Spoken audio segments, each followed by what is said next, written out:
Professor Salve, Tatá, como vai? tudo bom? Tudo bom? E você? Quanto tempo? Quanto tempo? Tu... E aí, como é que estão as coisas nessa pandemia? Poxa, levando, né, cara? Mas continuo ainda dentro de casa, né? Organizando as coisas como eu posso, remotamente, né? Agora, o Delírios, o Delírios, teu último disco, ele estava pronto desde o ano passado. Sim, desde o ano passado, cara, eu gravei ele, eu entrei em estúdio dia 19 de agosto. A gente gravou a semana inteira, né? A gente gravou uma semana seguida, então foi segunda, terça, quarta, quinta e sexta, né? E aí mixei e tudo, e em dezembro eu já fiz a master do disco, né? Com a ideia de lançar ele ali para março, abril. Quase que a gente lança ainda em dezembro. Eu até conversei um dia com um dos Tangalas e com o Junior Boca, né? Tava finalizando, ele falou: tá, solta esse disco já, faz uma travessura e tal, né? Mas acabei segurando para fazer o lançamento em março e acabei lançando ele em maio, assim, oficialmente o álbum inteiro, né? Sei. Eu estava lendo uma coisa que eu achei interessante. Seis músicas que você fez quando você estava com insônia. Foi assim, foi dois momentos, né, Sérgio? Foram duas coisas que aconteceram inusitadas. E foi no dia 20 de. Foi no do dia 19 por dia 20 de julho. Então foi tipo praticamente um mês antes de entrar para gravar o disco. Eu já tinha o disco já organizado na cabeça, com as canções e tal. Já tava até começando a pensar lá do A, lá do B. Aí, no dia 19 de julho, eu, deu umas 11 da noite, eu falei, putz, eu não tô com sono. Eu fui pra sala e comecei a pegar o violão, começou a sair uma música, começou a sair outra, aí no fim, assim, acabei fazendo três músicas, né? Aí eu falei, caramba, que demais, tal. Aí deu, sei lá, 1h30 da manhã, 2 horas, eu fui dormir, né? E aí, tipo assim, só que quando deu, sei lá, 5 da manhã, eu acordei, eu tava sonhando com que eu tava fazendo uma música no sonho. Eu acordei. E aí eu levantei correndo e fui pra sala e peguei o violão. E aí eu peguei uma música que tava no sonho, assim. Eu consegui meio que tirar a essência dela ali e tal. E acabei fazendo outra canção na sequência. E essas foram 5 músicas. 4 delas entraram no disco. 4 delas eu acabei desmontando um disco que eu tinha na cabeça e acabei ainda compondo mais uma música na semana seguinte, mais uma música na semana de gravação. Então entraram 6 músicas feitas assim muito recente a entrada para gravar, né? E foi essa, tipo, como é que é a história do Delírios Líricos, porque foi tudo muito pouco delirante mesmo, né? E arriscado, né? Porque arriscado eu não digo, mas assim, eu tinha uma ideia de disco, acabei fazendo um outro disco, né?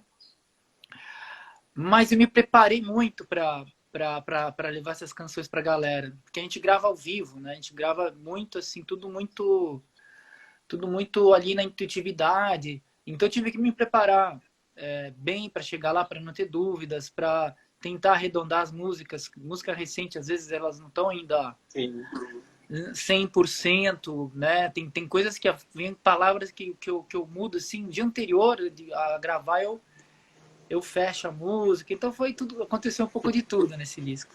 Sabe o que eu acho legal? Eu nem sei se você gosta dele, nem sei se essa comparação te favorece. Mas esse disco, principalmente, você tem um estilo de letra e de interpretação até meio recitativo. Mais do que as rimas, você vai ter essa preocupação de contar uma história. Por exemplo, na 30 anos essa noite, ou algumas é de 67. E me lembrou muito aquele Mark Kozelek, que até veio uns 2, 3 anos atrás no Balaclava. Que é isso, que é o cara que, sei lá, ele briga com a jornalista do Guardian e ele vai compondo uma música na hora, assim. Ah, então a intuitividade, né? É, Cara, eu não manjo esse artista que você falou. Como é que é o nome? Por favor, desculpa é que o eu. Mark Kozelek. Eu vou te mandar umas coisas dele. Obrigado. Depois eu vou sacar ele. E tem a ver, cara. Acho que tem a ver essa coisa de compor muito assim naturalmente, né? Vem de uma coisa. O exercício da composição vem desde muito pequeno, então eu comecei a compor de criança mesmo, né? Letra e melodia. Então é um exercício ininterrupto. Eu continuo o tempo inteiro. Eu penso em música todo dia, eu escuto música. Sou apaixonado por música, por literatura, por cinema e por natureza, mas a música tem um espaço muito gigantesco assim na minha cabeça e no meu corpo, né? E aí essa coisa de relatar as histórias, de às vezes fazer uma música que até usa um pouco a coisa do quase que um falado, às vezes não é tão Sim. cantado, né? Isso está presente e cada vez mais eu acho que eu vou misturando um pouco determinados estilos de criação, de composição, por escutar muitas músicas diferentes, né? Uhum. Que a gente vai ficando com a experiência, com a idade, quer dizer, Sim. a gente vai aprendendo muito e estando aberto, né? Para novidades sempre, para as gerações também que estão chegando aí, escutando tipo os artistas mais das antigas, você vai montando um quebra-cabeça existencial que acabam virando canções novas. Eu adoro você falar você comentar do disco da Bethânia na letra, na própria Alucinações, que parece que você vai andando na Avenida Paulista e vai vendo a mistura dos casais e tal. Achei muito legal. O Alucinações é realmente. Eu tive uma experiência. Assim, eu gosto muito de caminhar, né, Sérgio? Muito Sim, mesmo. Então, eu tô sem adoro. saudade. E, nossa, nem me diga, mano. Nem me diga. E eu e minha companheira, né, a Malu, a gente, cara, domingo, a gente saía para dar outros domingo, dias de semana que a gente ia ao cinema, né? Muito, né? Então a gente ia a pé da Vila Romana até a Paulista. Tipo, 6 quilômetros, seis e Sim, pouco. Então, assim, é uma viagem caminhar. Caminhando, você vai observando também cenas de filme acontecem, né? é, Cenas de teatro, muita coisa acontece. Estímulos visuais e estímulos auditivos também, né? Aí você vai para uma experiência da Paulista no domingo, que era a Paulista fechada e a galera, tipo, toda circulando e tendo um monte de das coisa. tribos, né? Putz, é muito, assim, me lembra e é engraçado, né? Porque eu sentia que a gente estava vivendo já, isso comentava muito com a Malu, que a gente estava vivendo um momento assim, de transformação, sabe? Alguma coisa, alguma coisa dizia assim, tipo, e eu acho que na Alucinações era quando eu escrevi essa música lá em julho, né, que de 2019, tinha um pouco desse, como se diz assim, como se estivesse fazendo o transfer daquilo Sim, algumas coisas que eu via lá e tal, nas caminhadas na Paulista, tal, tudo. muito legal. Outra coisa o que eu acho interessante, assim, você já tinha demonstrado isso no teu disco solo, você tinha demonstrado isso bastante no cérebro eletrônico, mas a Tropicália, conceitualmente, a Tropicália é muito forte, né, na tua geração. É fortíssima, né, Sérgio? E tem uma coisa, eu li o Rei da Vela esses dias, Ah, é. e aí tem um texto do Renato Borg, né? E um texto do Zé Celso. Os dois falando de como eles tiveram contato com o Rei da Vela. E o Renato, ele conta toda, assim, como o texto bateu pro Caetano, pro Gil, pro Caetano, como tudo aconteceu mais ou menos ao mesmo tempo, né? O Teatro Oficina, o Glauber, que chegou também ali com o Terra em Transe, e depois a geração do tropicalista toda, né? E eu tenho uma admiração gigantesca, assim, pela Tropicália, porque a Tropicália, Caetano, Gil, Tom Zé, o Torquato, o Capinã, quem estava envolvido, Jades Macalé, né? Estava envolvido naquele momento ali, Nara Leão, Gal, e Bethânia também, fundamental para isso acontecer. Uhum. fizeram uma ligação entre uma música muito antiga, as músicas de raiz, e cada um trouxe suas experiências do interior também, para a metrópole, para as metrópoles, né? Na época Rio e São Paulo, né? E isso, como eu cresci no interior, né? E passei também uma boa parte da infância no sítio, isso fez muito sentido para mim. E quando eu fui morar em São Paulo, foi quando eu tomei contato com essas canções todas, com o movimento tropical. Então aquilo me serve de energia até hoje. Eu sou fascinado por todos esses artistas, acompanhei a carreira de todos, acompanho, eu escuto eles são muito importantes para mim e são pessoas que eu tenho próximas, assim, eu tenho intimidade com todos eles intimamente, sabe? Eu conheci o Tom Zé, eu cheguei a trabalhar com o Tom Zé, uma figura sensacional, né? Mas eles são íntimos, assim, eu tenho um carinho, um amor, assim, gigantesco por eles todos, né? Eu acho curioso, assim, porque para mim existe uma questão tropicalista na música, tanto da tua música, na música do Romulo, na música dessa geração, que é uma coisa que a Tropicália pegava o que as pessoas poderiam considerar de mau gosto ou popular demais e legitimar aquilo. Falar, não, a gente gosta e a gente vai cantar. Você pega o disco Tropicália, eles cantando Vicente Celestino, ou então falando que gostavam da Jovem Guarda, que era tido. E no teu disco, essa variação musical tem muito disso. Tem canções que você poderia falar, isso parece, sei lá, uma canção do... Naquela época hoje ele não é, hoje ele é cult, né? Mas isso parece uma canção do Odair José, hoje aqui parece Jovem Guarda. Mas você toma aquilo com uma verdade ali, né? E são coisas que eu escutei, né, também, escuto. Então, tipo assim, puxa, eu nasci assim, com o meu pai, eu tinha 3 anos de idade, e meu pai chegou há 10 anos atrás, o compacto, né? Aquilo, a gente ia falar também nisso. Aquilo detonou minha cabeça, no bom sentido. Aquilo foi muito bom, ter contato com o Raul Seixas, né? E depois meu pai veio com o LP do Dia que a Terra Parou. E tinha Novos Baianos em casa, Acabou Chorar. A minha infância foi... E como eu já era muito louco por música, foi incrível. Então, tipo assim, tinha os discos da Jovem Guarda, eu escutava muita Jovem Guarda também. E aí a música... E Reginaldo Rossi... Bartol Galeno. Quando eu morei passei um tempo no sítio pequeno, essa música e a música sertaneja, elas tocavam muito nas rádios AMs que tinha, né? E eu tive muita sorte porque teve um circo que ficou um tempo lá perto do sítio. Tem uma vila assim, é uma vilazinha, devia ter 500, menos de 500, 200, 300 pessoas. E tinha o circo lá do Palhaço Pinga Fogo. Ficou meses. O nome é genial. E tinha show todo sábado. Então, assim, vi Tonique Tinoco, eu vi o Chitãozinho e Chororó antes deles fazerem sucesso. Caraca! E eles iam lá no sábado, sabe? Então, para mim é natural. Eu gosto, assim, amo o da José, amo a carreira dele. Eu gosto muito do Reginaldo Rossi. Tive a oportunidade de assistir ele em Iguatu, que é interior do Ceará, onde eu vi outros shows lá também. Acompanhei o Roberto Vilar, que isso foi em 99. O do Papudinho, né? Papudinho. Papudinho.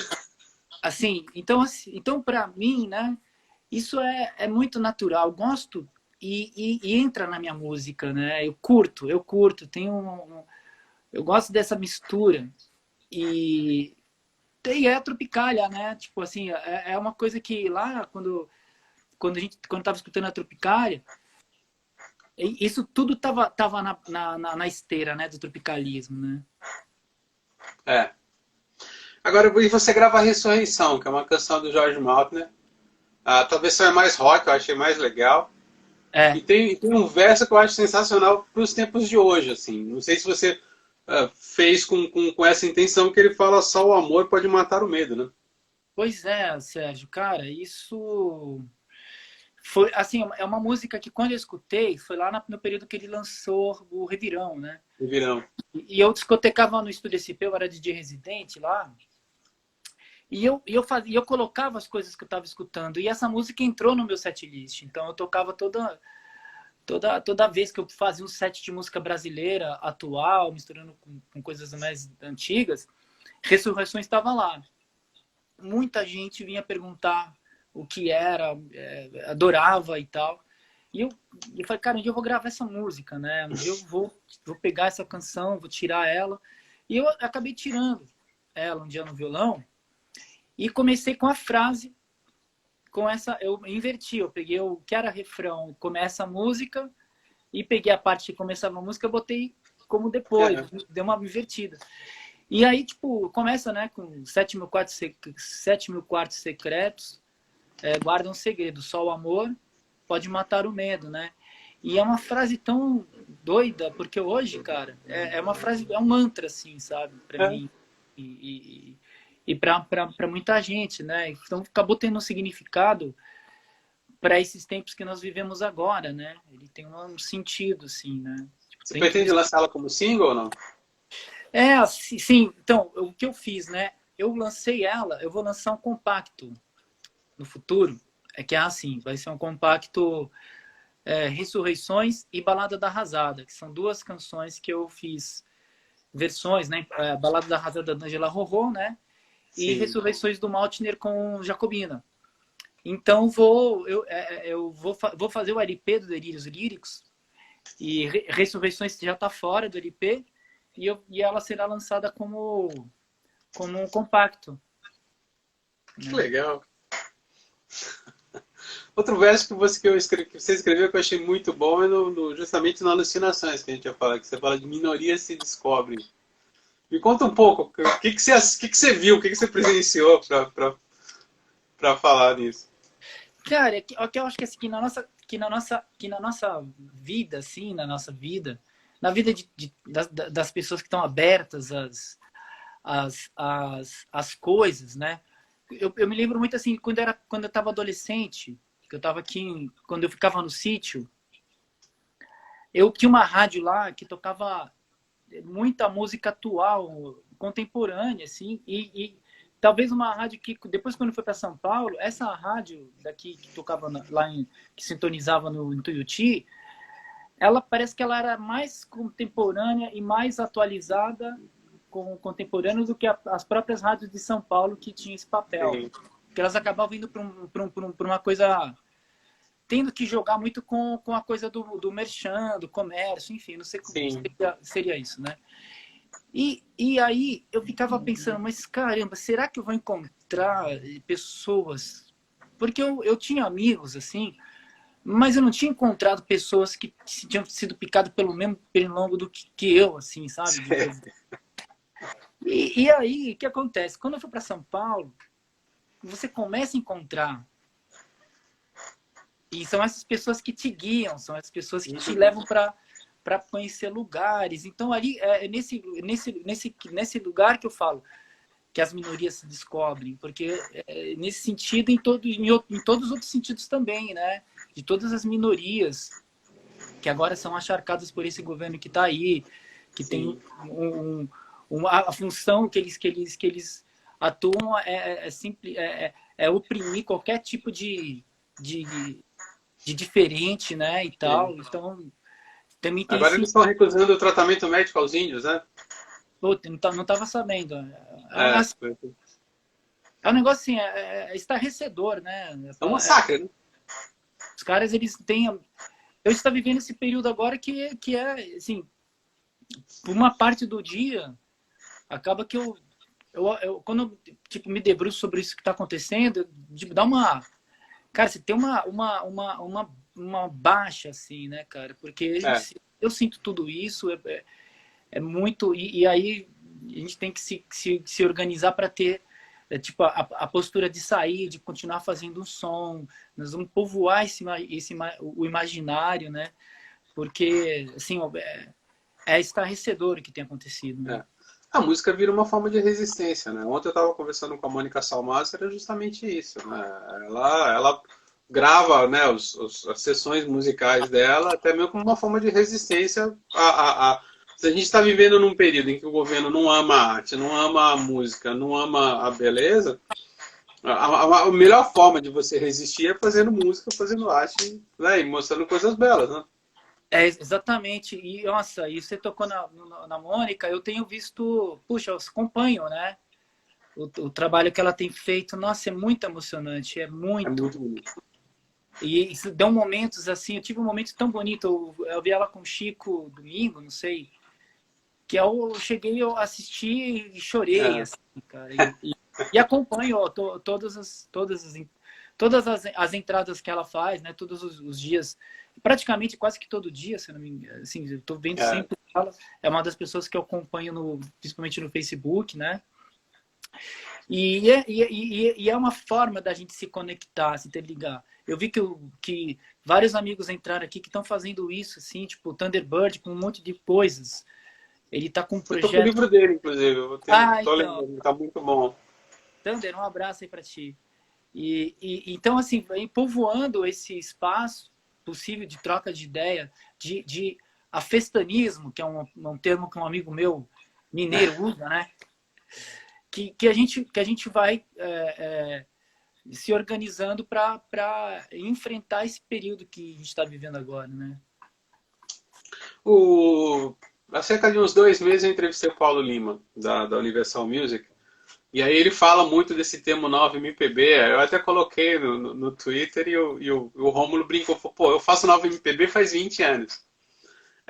Esse movimento que a gente começou a definir como MPB Indie, tem você, tem o Rômulo, o próprio Metá Metá, que são de características distintas, Sim. mas dentro de um mesmo objetivo, é um movimento muito forte, assim. Eu queria que você falasse um pouco sobre isso, assim. Você acha que esse movimento, digamos assim, é uma tropicália de paulista, assim?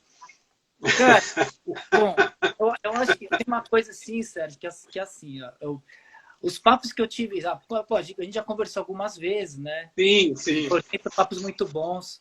Então é muito, muito bom trocar com pessoas que são legais, né? E tipo assim, Sim, cara, às vezes que eu conversei com o Rômulo, me ajudou demais no lugar que eu tô hoje, sabe? Porque eu admiro muito o trabalho dele, a obra dele.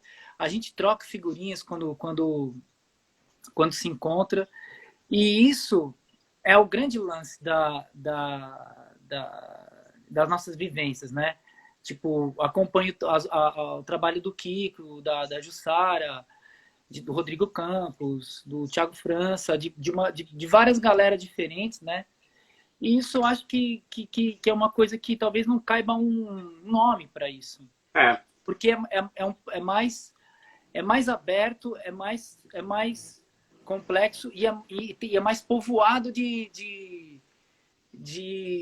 como é que se diz? De artistas mesmo, sim. fazendo.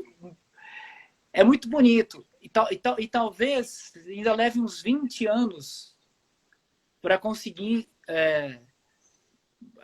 vamos supor, mapear o que aconteceu desde o começo dos 20 2000. anos para pessoas entenderem o que foi feito, né? É, E absorverem de uma vez, né? porque é uma coisa, eu acho, eu gosto muito de acompanhar a música, os novos artistas e tal. Sou muito, putz, é o que eu gosto, né?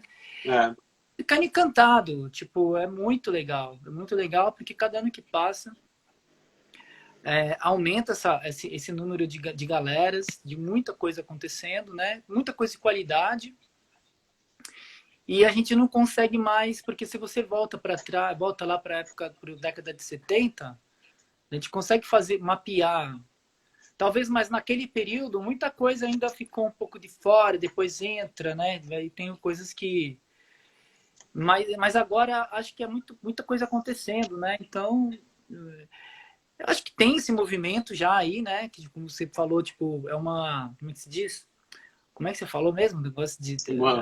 uma tropicália de paulista, né? É, é um encontro, né? É um grande É, encontro que vai se desdobrando em muitas e muitas outras coisas. Eu acho que que a Tropicália propiciou isso acontecer, isso com certeza, né?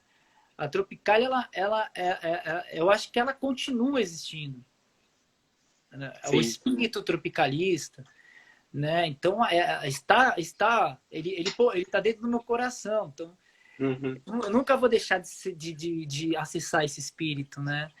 Assim, e isso é muito bom. É. Eu lembro que quando a gente almoçou foi tão legal que a gente conversou umas 2 horas, aí tava no café já, no café nas despedidas, e aí você foi falar de Raul Seixas e Itamar Assunção, acho que a gente passou mais umas 2 horas só tomando café e batendo papo, assim. É Queria falar, verdade. que você falasse um pouco da importância desses compositores no teu estilo. Assim. Ó, o Raul eu te falei, foi o compositor que chegou quando eu era muito pequeno, né? E ele me trouxe a imagem, né?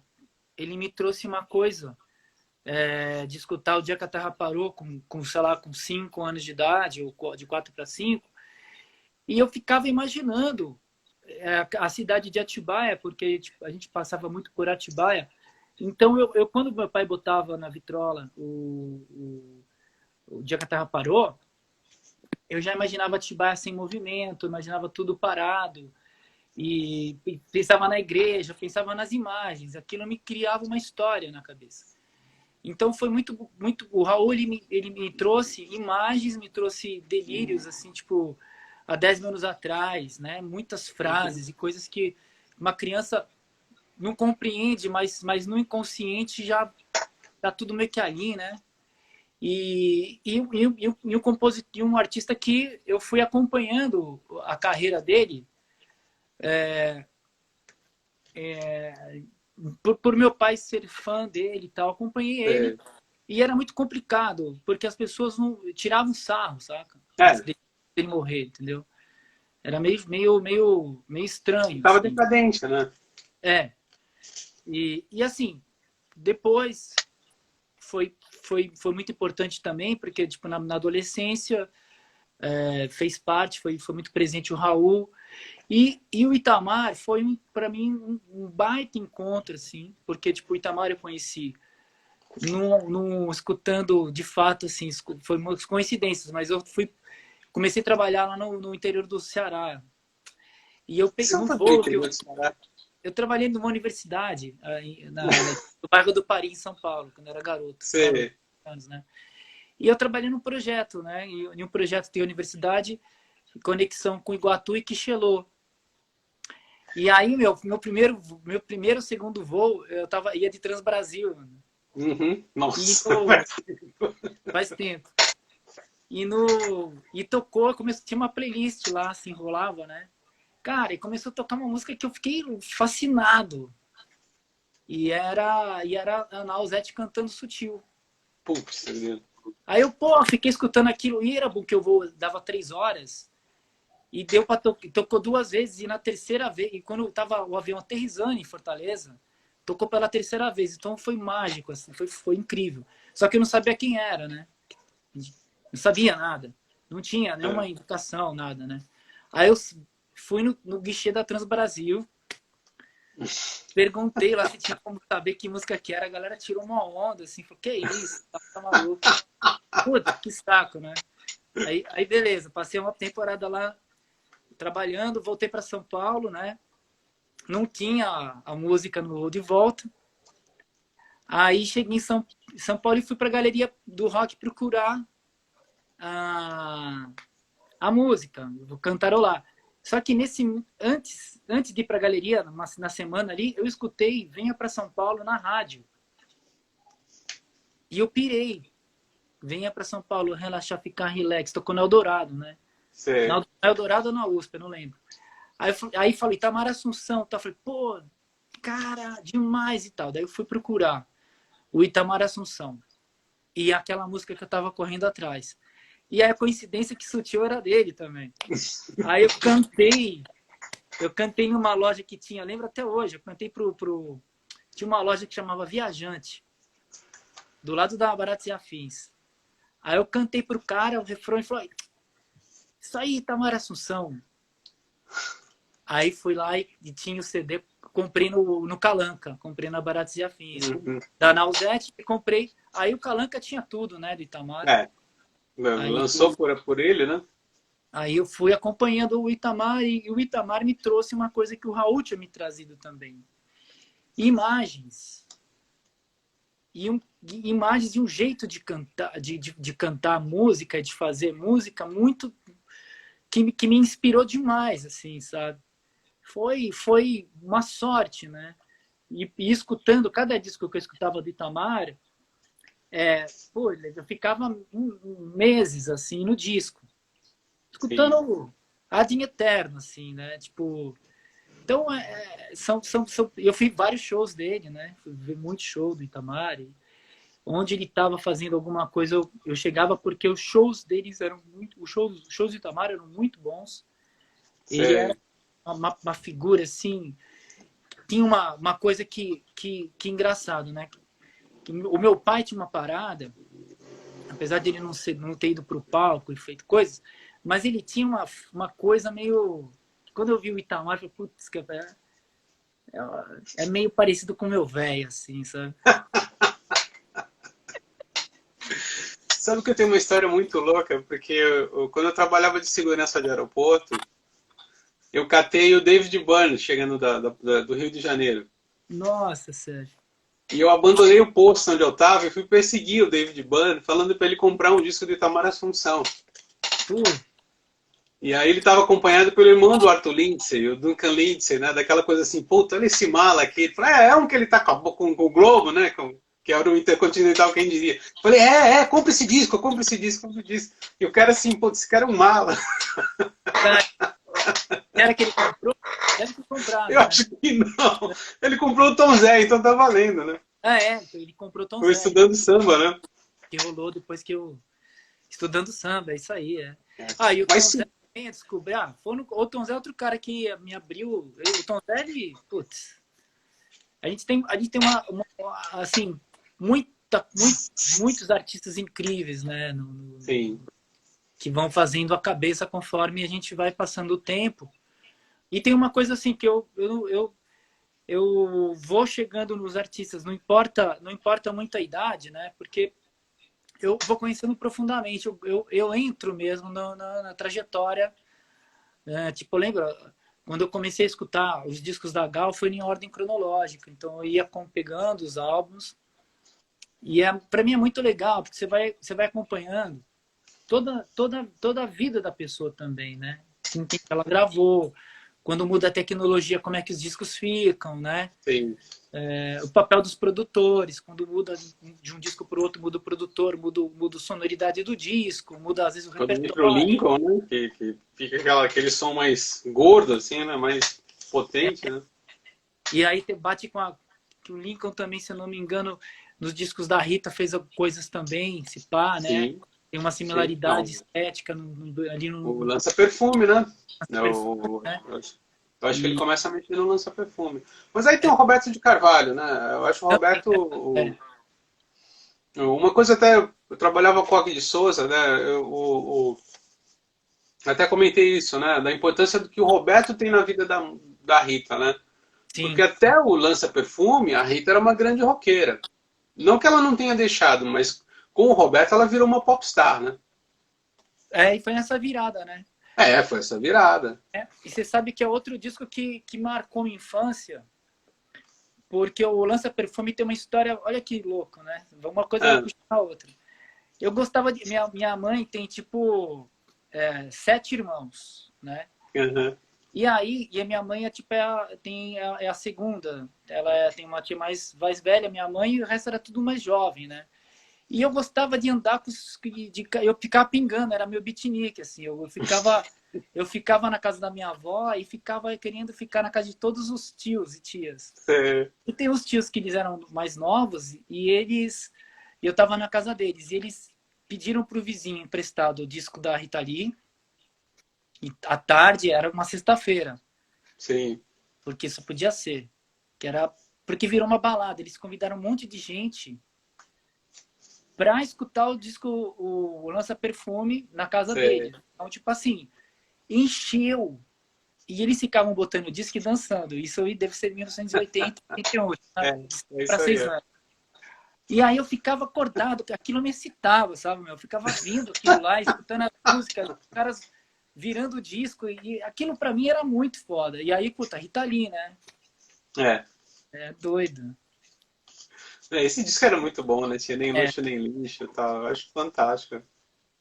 Acho eu fantástico. tenho o LP e tenho. Pô, depois eu peguei o CD também, né? Tem os dois. Você... Agora, de volta ao teu disco, você tem uma grande canção, assim, em termos instrumentais, que é Cabeças Cortadas, né? Me conta um pouco sobre Cabeças ela. cortadas. É. Opa. Eu acho o arranjo dela belíssimo, assim. Os meninos, o Dustão, o Junior Boca, você, né, vocês fizeram um belíssimo trabalho. Porque ela é uma música que vai num crescendo, assim, né? Então, e essa música, Sérgio, foi a que nasceu lá dentro do estúdio. Foi meio assim. Foi, foi uma coisa meio que não estava programado. A gente começa a gravar 2 da tarde. E a gente chega até umas 10 da noite, às vezes no máximo, né? Às vezes um pouco antes. E a gente vai meio que. Nesse dia, era quarta-feira. Quando deu tipo 6, 7 horas, nesse dia eu comecei a tomar umas cervejas e tal, porque eu queria gravar tipo, as próximas músicas, mas já sabia o que ia fazer e eu queria estar mais Sim. relaxadão, né? Deu 9 horas, puta, mas bateu tipo uma ansiedade, assim, eu desci pro estúdio, peguei o violão, comecei a tocar e a música começou a sair. Vamos celebrar aqui dentro. Aí, pô, puta que pariu, pintou uma música, pintou uma música. Aí eu peguei, gravei no gravador, né, no meu gravadorzinho do telefone, subi e falei, galera, eu fiz uma música agora, fomos embora. No dia seguinte, a gente chegou, a primeira coisa que a gente gravou foi ela. Aí eu já pus uma letra, tinha partes que não tinha letra, eu deixei vazio. E depois eu Você... soube que ela foi ao vivo, né?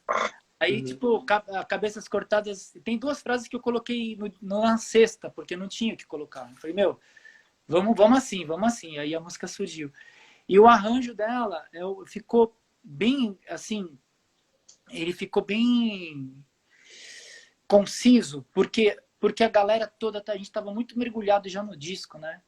Sim. E foi, pô, foi é muito bom, cara, porque eu tenho uma relação de intimidade com eles tão grande e de amizade, de tudo. A gente é muito amigo, a gente é uma banda, na real, né? Não, assina o meu nome, mas não é. Somos nós. Eu, o Sim. dos Tangalas, o Bruno Buarque, o Júnior Boco e o Lenis Rino. É um trabalho coletivo, né? Então, poxa, é muito bom esses tempos que a gente vai para o estúdio gravar, acontecem coisas assim, muito, muito tranquilas.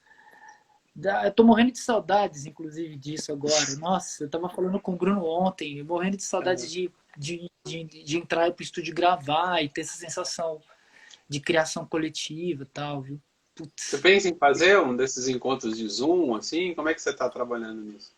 Ah, a gente encontra evento, a gente pega uma sexta-feira, tal, encontra e troca uma ideia e toma umas piritas, né? Então, e Uhum. põe o papo em dia.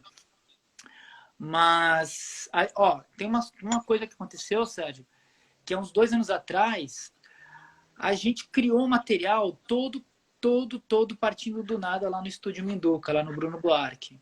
Então, esse material, ele tá capturado, registrado, e eu vou começar a mexer nele porque é um disco, né? Você... Então assim, é bem provável que para o fim do ano, assim, eu consiga organizar com eles, assim, o que a gente tira de tudo que a gente gravou e já começa a criar um material novo para o futuro, Você... né? É Fora, curioso, né? Nesse período que é um período de trevas, né? Em termos políticos, é um período de trevas em termos de saúde, mas artisticamente estão surgindo opções muito interessantes, assim, né? essa coisa da criação, por exemplo, da produção à distância, né? Isso, do aperfeiçoamento de técnicas para lives, para shows, né? Tipo, eu vi o Abu Janra fazendo com o Karnak uma tudo sincronizada, né?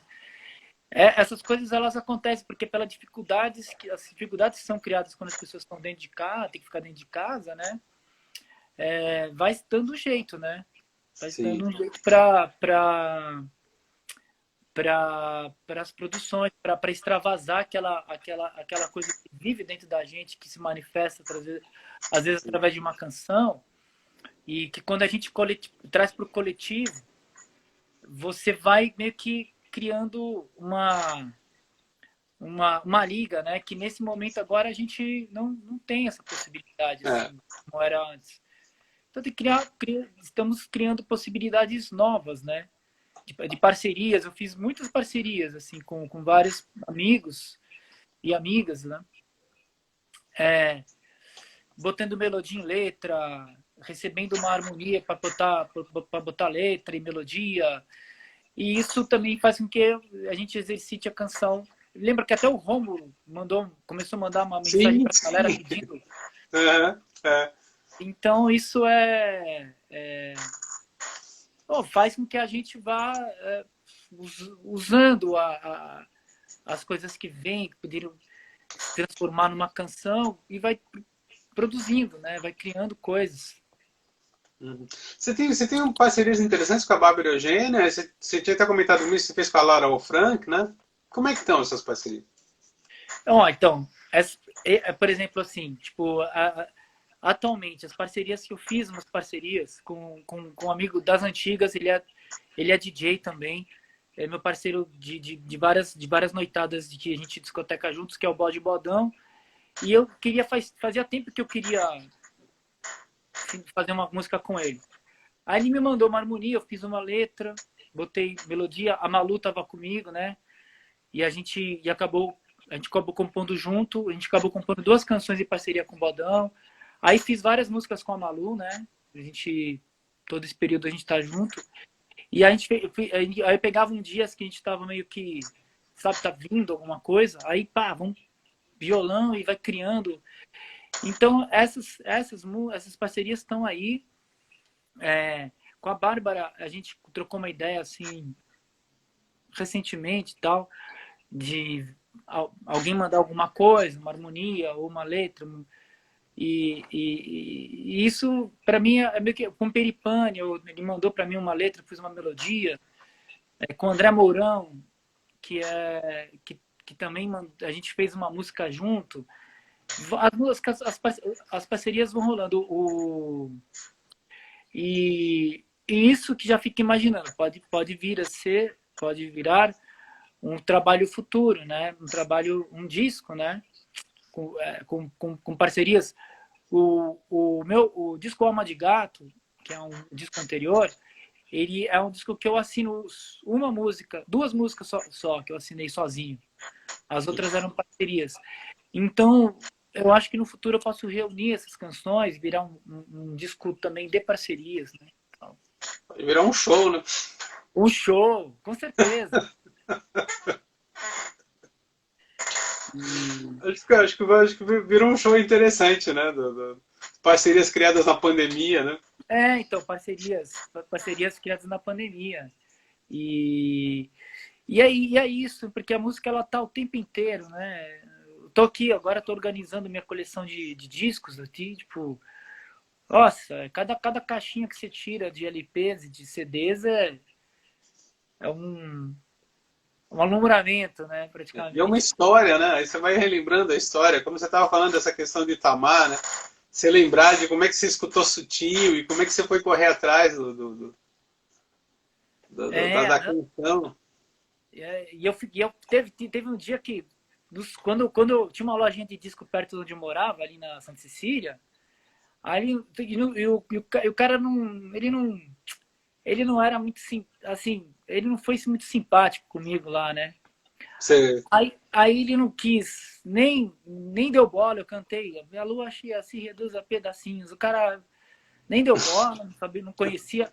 Aí eu fiquei fuçando na sessão de cantoras. você, E eu ficava tentando e não tinha como escutar, né? E eu ficava é, olhando, quem será que é ela? Será que é essa música? E ficava tempos que não tinha internet, né? Porque hoje você liga um aparelhinho lá e tum, já dá o nome é, do. Porque houve um tempo que você ainda pedia pro cara passar o disco, né? Você lembra? É, Na época do passava, vinil, que ele ainda passava o disco pra você, né? passava o disco, exatamente, cara. Nossa. Aqui em Bragança a gente gravava as fitas cassete. E eu era DJ de festa de festinha, Ah, tudo com fita cassete. Aí a galera começou, que me chamava para as festas, porque eu montava um cenário lá para as pessoas dançarem e tal. Aí eu comecei a ganhar alguns LPs, inclusive, porque daí a galera sabia que eu você fazia curtia, você tinha isso. manhã. O Clube da Esquina você ainda tá escutando ou não? Olha, a semana passada eu escutei, tô escutando muito esses artistas mineiros e tal. E Você, falo muito com o Flávio Lima, né? Que é meu parceiro, ele mora em Conceição do Mato Dentro. Essa semana eu estava escutando ele. O Flávio, ele lançou 2 discos, como o Flavião e o Retrofuturismo, que é uma banda sim, aqui de São Paulo. Ele veio para São Paulo, passou uma temporada aqui, a gente ficou muito amigo. Eu gosto muito dele, admiro demais. A gente fez uma parceria, né, chama Outono à Toa, que eu lancei no Step Psicodélico, tudo. E esses dias eu estava escutando ele, assim, e ele é muito da escola, da música pop psicodélica barroca mineira, né? sim. E o Clube da Esquina foram discos que eu, agora, nesse período quando eu, putz, tivemos que ficar em casa, né? Ficar quieto, ficar parado. Eu passei pelo menos uns 10 dias sem escutar nada. Eu lembro que a primeira vez que eu consegui me organizar, assim, e, e, e voltar, tipo assim, a respirar fundo mesmo, foi quando você me chamou para fazer uma parada lá atrás, que Aham, apareceu comigo ao certo, sim. tipo, chamou e tal. A partir dali, foi uma semana antes disso acontecer que eu voltei à música, né? E voltei através do Legal. Clube da Esquina.